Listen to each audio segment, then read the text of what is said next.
वाल्मीकि ऋषि ने जो परम अद्भुत चरित्र दृढ़ धनवा राजा से कहा, उस चरित्र को मैं कहता हूँ, तुम सुनो। वाल्मीकि ऋषि बोले, हे दृढ़ धनवन, हे महाराज, हमारे वचन को भी सुनिए। गरुड़ जी ने केशव भगवान की आज्ञा से इस प्रकार ब्राह्मण श्रेष्ठ से कहा।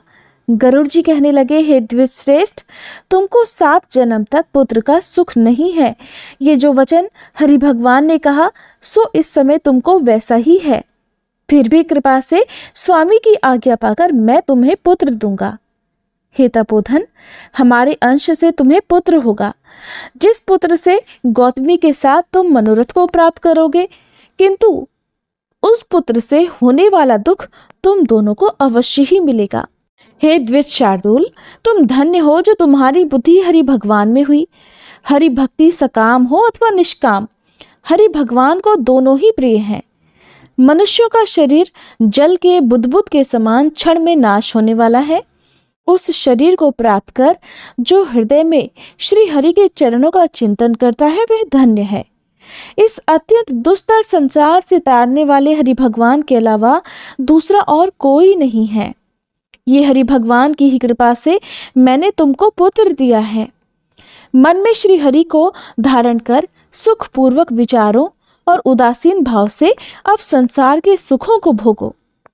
वाल्मीकि ऋषि बोले, गौतमी और सुदेव दोनों स्त्री पुरुष के देखते ही देखते उत्तम वर को देकर उसी समय गरुड़ पर सवार होकर भगवान श्री हरि शीघ्र ही वैकुंठ लोक को चले गए। सुदेव शर्मा भी अपनी पत्नी के साथ अपने मन के अनुसार पुत्र रूप वर को पाकर अपने घर को आया और उत्तम गृहस्थ आश्रम के सुखों को भोगने लगा। इसके बाद कुछ समय बीतने के बाद गौतमी को गर्भ ठहरा और 10वां महीना प्राप्त होने पर गर्भ पूर्ण हुआ। प्रसूति काल आने पर गौतमी ने एक उत्तम पुत्र को जन्म दिया और पुत्र के पैदा होने पर सुदेव शर्मा बहुत प्रसन्न हुआ। श्रेष्ठ ब्राह्मणों को बुलाकर जात कर्म संस्कार किया और अच्छी तरह स्नान कर ब्राह्मण श्रेष्ठ सुदेव शर्मा ने उन ब्राह्मणों को बहुत सारा दान दिया। ब्राह्मण और स्वजनों के साथ बुद्धिमान सुदेव शर्मा ने फिर नामकरण संस्कार किया। कृपालु गरुड़ जी के प्रेम से ये पुत्र हुआ था। शरतकालीन चंद्रमा के समान उदय को प्राप्त तेजस्वी यह शुक के समान है, इसलिए मेरा यह प्रिय पुत्र शुकदेव नाम वाला हो। माता के मन को आनंद देने वाला वह पुत्र पिता के मनोरथों के साथ साथ अब शुक्ल पक्ष के चंद्रमा की तरह बढ़ने लगा। पिता ने बड़ी प्रसन्नता के साथ उपनयन संस्कार कर गायत्री मंत्र का उपदेश दिया।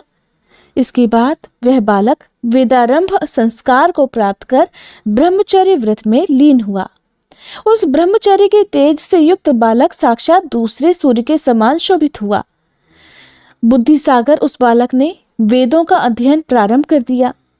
उस गुरु वत्सल बालक ने सद्बुद्धि से अपने गुरु को प्रसन्न किया और गुरु के एक बार कहने मात्र से ही सभी विद्याओं को भी प्राप्त कर लिया। वाल्मीकि ऋषि बोले, एक समय कोटि सूर्य के समान प्रभाव वाले देवल ऋषि आए। उन्हें देखकर हर्ष से सुदेव शर्मा ने दंडवत प्रणाम किया। अर्घ्य पाद्य आदि से विधि पूर्वक उन देवल मुनि की पूजा की और महात्मा देवल के लिए आसन दिया। अति तेजस्वी देव दर्शन देवल ऋषि उस आसन पर विराजमान हो गए। इसके बाद अपने चरणों पर बालक को गिरे हुए देखकर देवल ऋषि कहने लगे, अहो हे सुदेव, तुम धन्य हो। तुम्हारे ऊपर भगवान प्रसन्न हुए, क्योंकि तुमने दुर्लभ सुंदर और श्रेष्ठ पुत्र को जो प्राप्त किया है। ऐसा विनीत बुद्धिमान, बोलने में चतुर, वेद पाठी और शीलवान पुत्र तो कहीं भी किसी के यहाँ नहीं देखा। हे पुत्र, यहाँ आओ। तुम्हारे हाथ में एक कौतुक क्या देखता हूँ?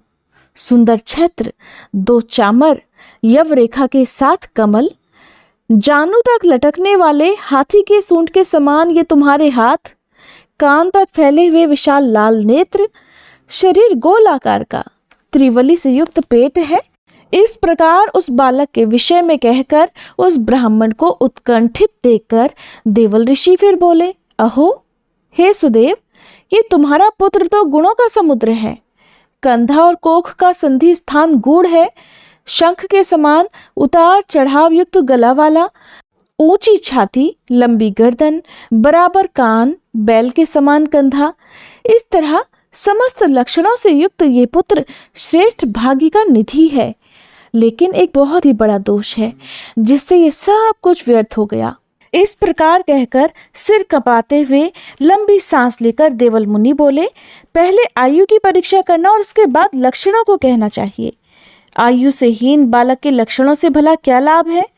हे सुदेव, तुम्हारा ये पुत्र 12वें वर्ष में डूबकर मर जाएगा।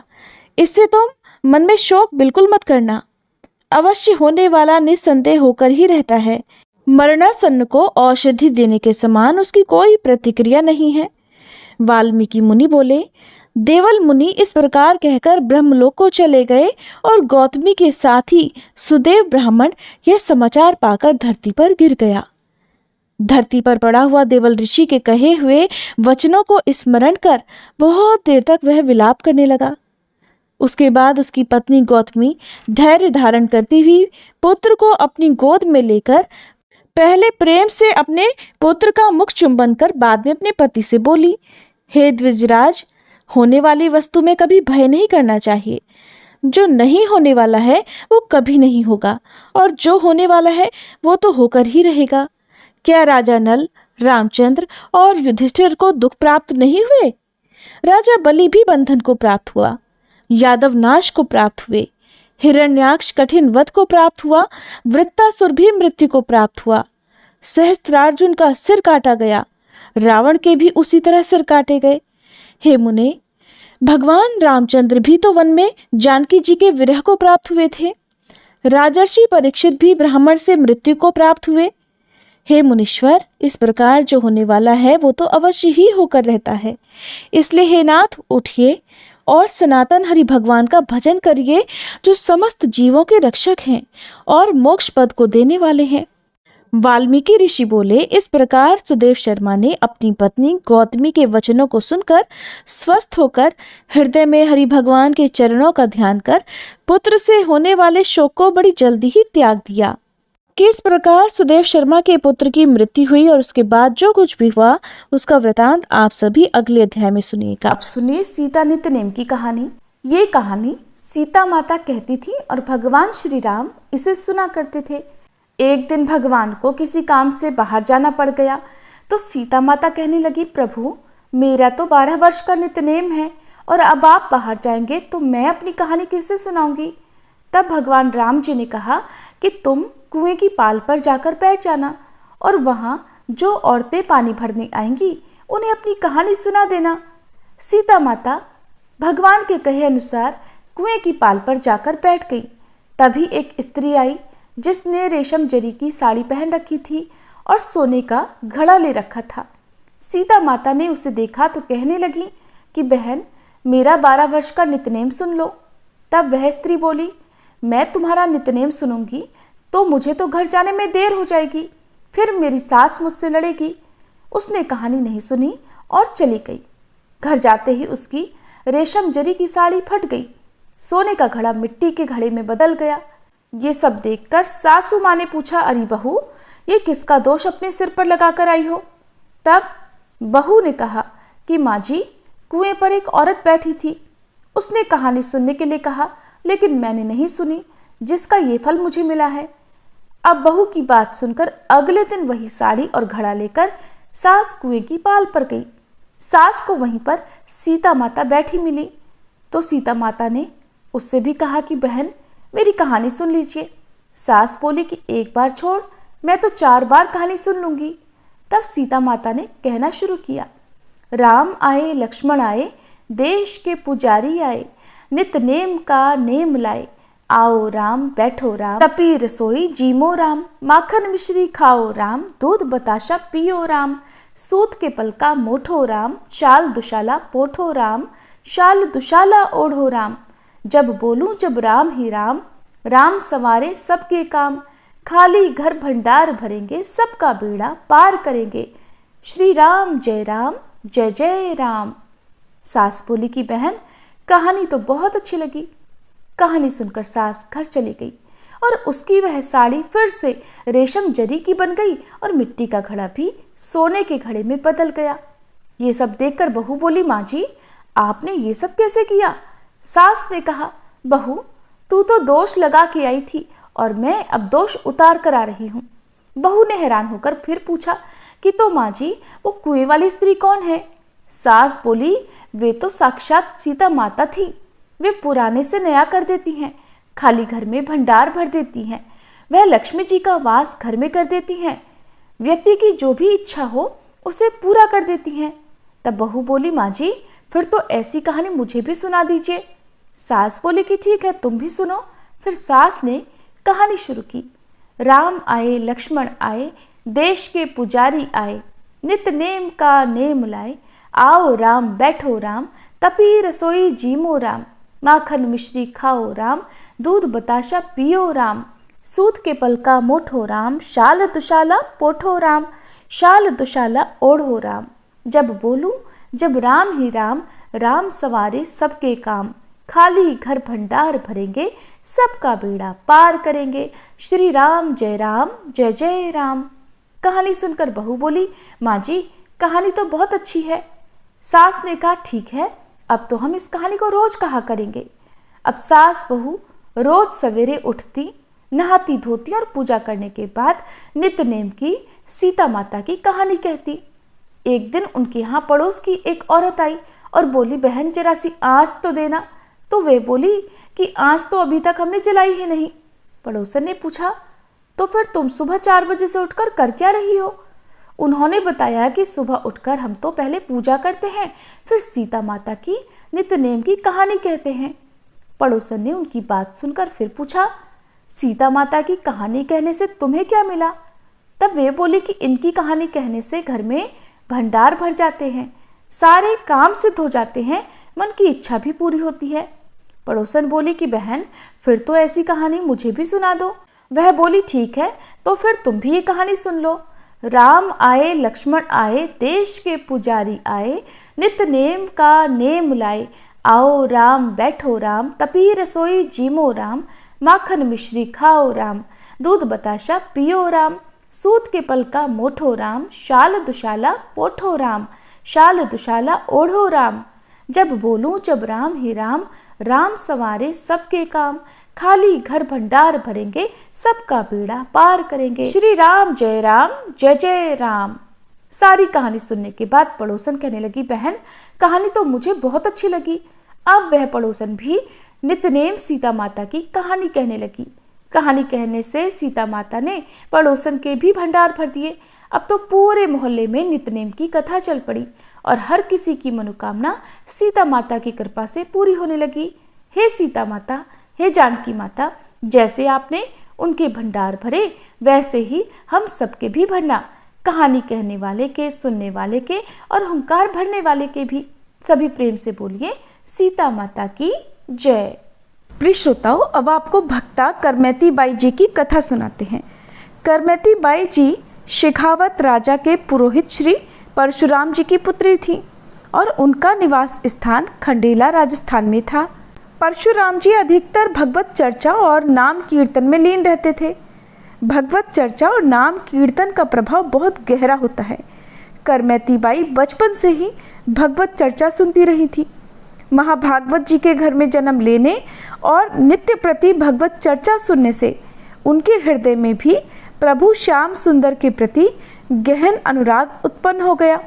बचपन से ही उनके मन में ये बात बैठ गई कि श्याम सुंदर ही उनके जीवन साथी हैं और सब कुछ माया मात्र है। पुराने समय में बच्चों की पवित्रता बनाए रखने के लिए यौवन अवस्था आने से पहले ही उनका विवाह कर दिया जाता था और पुत्री यौवन अवस्था आने तक अपने माता पिता के पास ही रहती थी। फिर गौना होने के बाद पति पत्नी एक साथ रहते थे। ऐसे ही करमैती बाई जी के साथ भी हुआ। उनका विवाह हो गया था और किशोरावस्था की ओर कदम बढ़ते ही उनका गौना भी तय हो गया। उनकी ससुराल के लोग बड़े उत्साह से उन्हें अपने साथ ले जाने के लिए आए। परशुराम जी ने अपनी बेटी के गौने के लिए सुंदर सुंदर वस्त्र आभूषण तैयार करवाए। लेकिन जब करमैती बाई को ये पता लगा कि उन्हें अब ससुराल जाना होगा तो उनके मन में बड़ी भारी चिंता हो गई। उन्होंने सोचा कि ससुराल में भगवत चर्चा और भक्ति नहीं होगी। वहाँ तो शायद राम कृष्ण हरि का नाम भी नहीं लिया जाता होगा। उनके मन में बड़ी गहरी पीड़ा थी कि बचपन से लेकर अब तक जो भगवत चर्चा उनकी जीवन रेखा थी, अब वो ससुराल में संभव नहीं हो सकेगी। तो उन्होंने निर्णय लिया कि अगर भक्ति और भजन नहीं हो सकते तो ऐसा तो जीवन ही व्यर्थ है। अब उनके मन में ये विचार गहराई तक समा गया कि संसार का कोई सुख स्थायी नहीं है। पति का रूप, यौवन और धन सभी समय के साथ समाप्त हो जाएंगे। फिर करमैती बाई ने निश्चय किया कि उनका जीवन केवल श्री कृष्ण को ही समर्पित होगा। उन्होंने ये भी महसूस किया कि जन्म मरण, सुख दुख, संपत्ति विपत्ति सब माया का ही प्रपंच है। और इस सत्य को जानकर उन्होंने मन और बुद्धि को प्रभु में समर्पित कर दिया। करमैती बाई ने निश्चय किया कि ये हड्डी और चमड़े से बना शरीर केवल तब तक सार्थक है जब तक ये प्रभु के चिंतन और सेवा में लगा रहे। बचपन से ही प्रभु की चर्चा सुनने के कारण उनका जीवन एक उच्च स्थिति में पहुंच गया था और वे अब इस निष्कर्ष पर पहुंची कि उनका वास्तविक जीवन श्री कृष्ण और उनकी राजधानी वृंदावन ही है। करमैती जी ने एक रात देखा कि सभी लोग घर में सो गए हैं, तो उन्होंने आधी रात के समय अपने माता पिता को मन से प्रणाम किया, श्री कृष्ण का स्मरण किया और आंसू बहाते हुए अपना घर छोड़कर निकल पड़ी। वो संसार के समस्त सुखों को छोड़कर निश्चय पूर्वक प्रभु की शरण में चल पड़ी। उन्हें वृंदावन का पता तक नहीं था कि कैसे जाना है, फिर भी नंद नंदन के प्रति विश्वास ने उनके कदम आगे बढ़ा दिए। जब कोई भगवत शरण लेकर संसार के सभी संबंधों को तिलांजलि देता है तो भगवान फिर उसे अपनी गोद में ले लेते हैं। और ये स्थिति किसी साधना से नहीं आती, ये केवल और केवल भगवान के भरोसे से आती है। अब जैसे ही उन्होंने ये कदम उठाया तो श्याम सुंदर उनके मानस पटल पर छा गए। ऐसा नहीं हो सकता कि कोई उनके लिए कदम बढ़ाए और प्रभु उसका साथ ना दे। अब जैसे ही करमैती बाई ने आगे कदम बढ़ाए तो वृंदावन बिहारी ने अपनी रूप माधुरी से उनके मन को आकर्षित कर लिया। प्रभु की शोभा अनोखी है। मोर मुकुट से सजी हुई अद्भुत छवि, घुंघराली अलकों की झलक, चंदन तिलक से सुशोभित ललाट और कमल की तरह सुंदर मतवाले नेत्र। ऐसा लगता है मानो वे यही कह रहे हैं कि तुम्हारे लिए मैं प्रतीक्षा कर रहा था, आओ मेरे पास कदम बढ़ाओ, मैं तुम्हारे स्वागत के लिए तैयार हूँ। उनके मन में अलग अलग तरंगें उठ रही थी और वे सोच रही थी कि वृंदावन जाऊंगी, मुझे प्रभु मिलेंगे और जब प्रभु मिलेंगे तो दौड़ के उन्हें गले से लगा लूंगी। फिर जब प्रभु मुझे गले लगाएंगे तो मैं उनके चरणों में लौट जाऊंगी।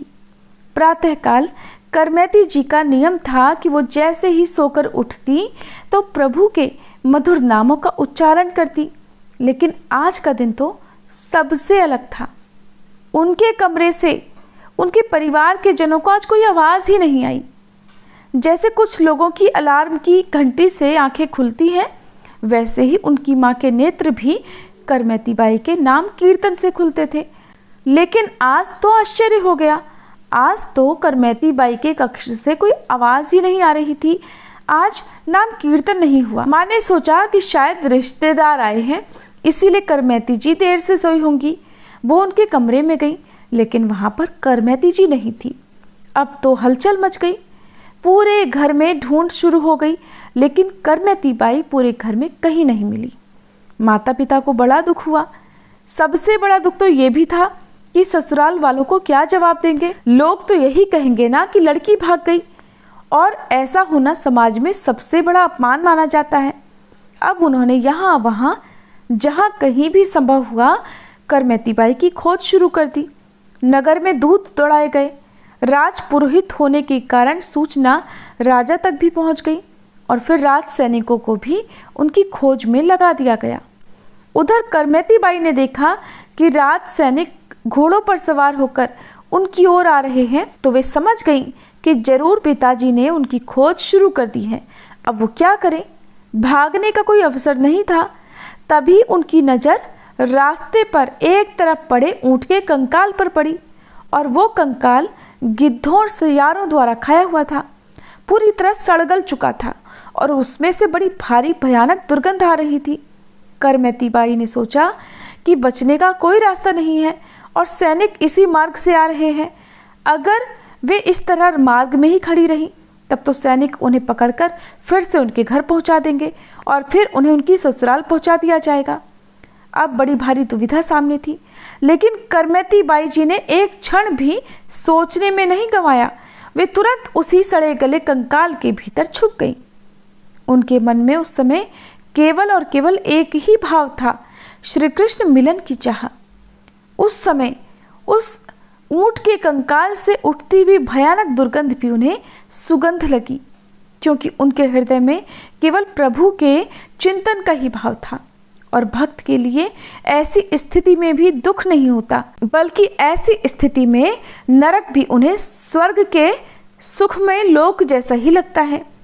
इधर राजा के सैनिक चारों ओर उन्हें ढूंढते रहे, लेकिन किसी के मन में भी ये विचार नहीं आया कि वह इस कंकाल में हो सकती हैं। रास्ते में पड़े हुए कंकाल को सैनिकों ने तो देखा, लेकिन उसके अंदर जाकर किसी ने नहीं झांका।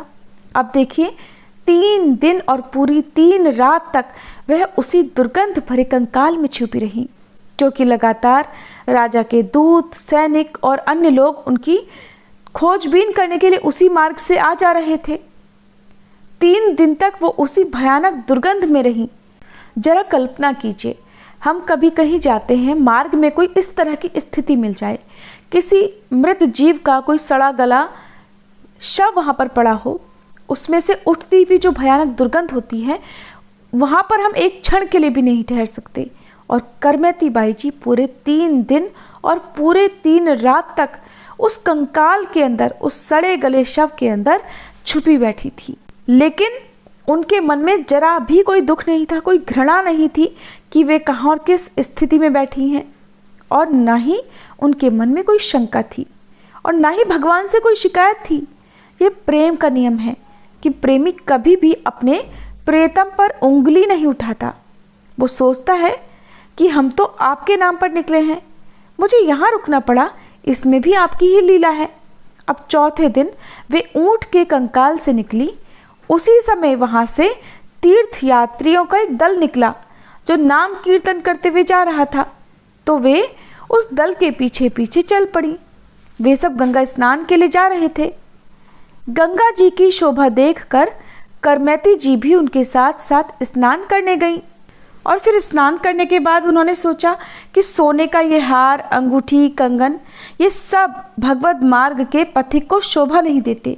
और फिर उन्होंने अपने सारे कीमती आभूषण ब्राह्मणों और पुरोहितों को दान कर दिए और अब वे वृंदावन जाने का विचार करने लगी। गंगा स्नान के बाद वे पूछते पूछते वृंदावन धाम की यात्रा पर निकल पड़ी और वहाँ उन्होंने अपने वस्त्र भी त्याग दिए। वृंदावन में उन्होंने वट वृक्ष के पत्तों से अपना शरीर ढक लिया और पूरे शरीर पर गीली मिट्टी का लेप लगा लिया। ये गजब का वैराग्य था। वे दिन रात भजन में लीन हो गई। उस समय वृंदावन का वास अत्यंत कठिन था। जंगलों में सिंह, भेड़िए, चीते, सांप, बिच्छू जैसे जीव घूमते थे। कोई आधुनिक सुविधाएं नहीं थी और केवल सच्चे भगवत प्रेमी ही वृंदावन में रह सकते थे। इधर करमैती बाई के पिता परशुराम जी ने सोचा कि श्री कृष्ण की रूप माधुरी की चर्चा सुनकर शायद करमैती जी का हृदय विकल हो उठा होगा और शायद वो वृंदावन चली गई हों। उन्होंने तय किया कि अब वे उन्हें ढूंढने वृंदावन जाएंगे। वृंदावन पहुंचकर उन्हें पता लगा कि एक नवयुवती जो अत्यंत वैराग्यपूर्ण जीवन जी रही थी वहां पर तपस्या में लीन थी। उन्हें लगा हो न हो वो उनकी ही बेटी हो सकती है।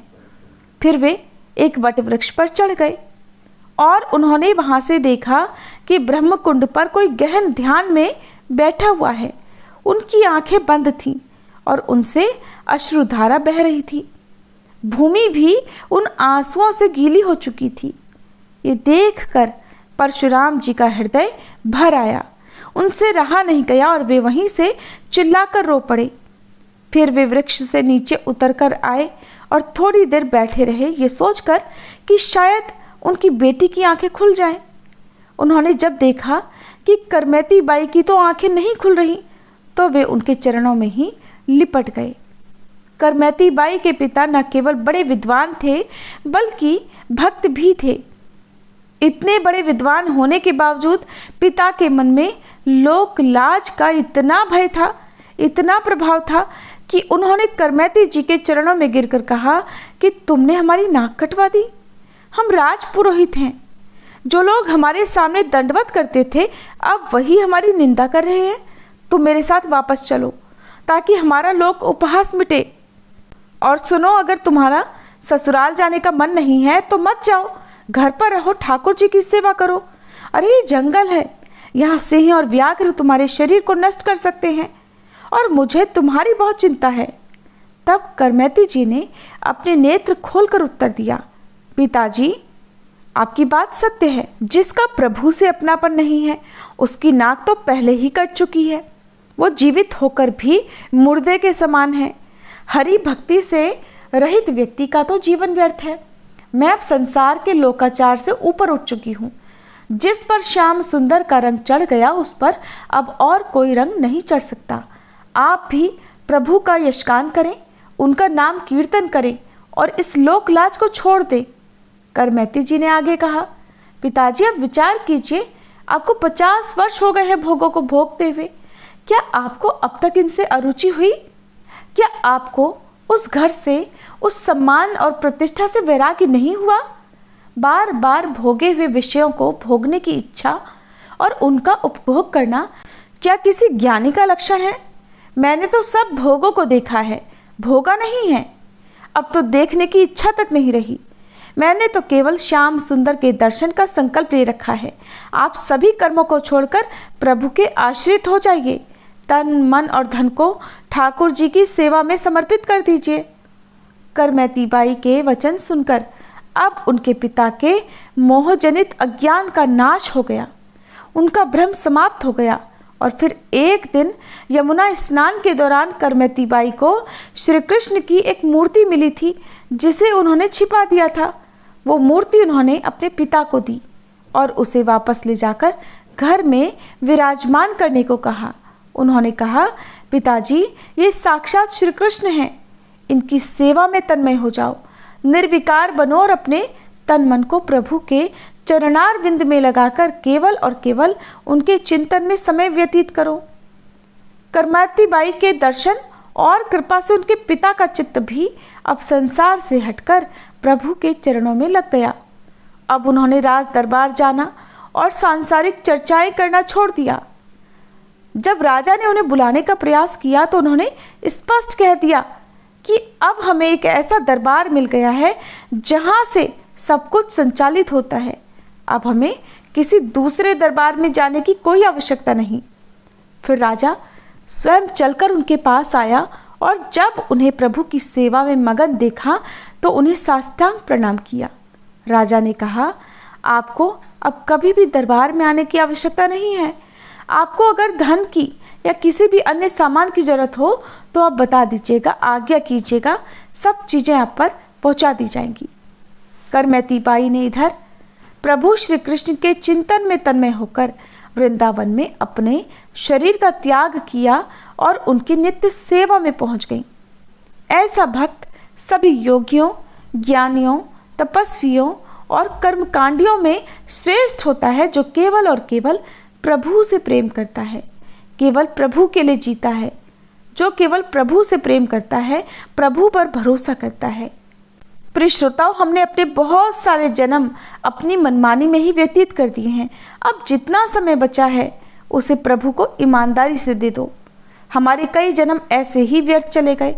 एक जन्म ये खेल भी खेल कर देख लो। जितना जीवन बचा हो उसे केवल प्रभु के अनन्य और आश्रित होकर उन्हें समर्पित कर दो, निहाल हो जाओगे। लेकिन आपको भगवत आश्रित तभी माना जाएगा जब केवल प्रभु का चिंतन, केवल प्रभु का नाम जप, केवल प्रभु के ही रूप का ध्यान और केवल प्रभु की ही लीला गायन और केवल प्रभु का ध्यान आपके जीवन का आधार बन जाए। तो ये थी भक्ता करमैती बाई जी की कथा। सभी प्रेम से बोलिए भक्ता करमती बाई जी की जय, आज के आनंद की जय। अब सुनिए श्री कृष्ण चालीसा पाठ और तुलसी माता की आरती।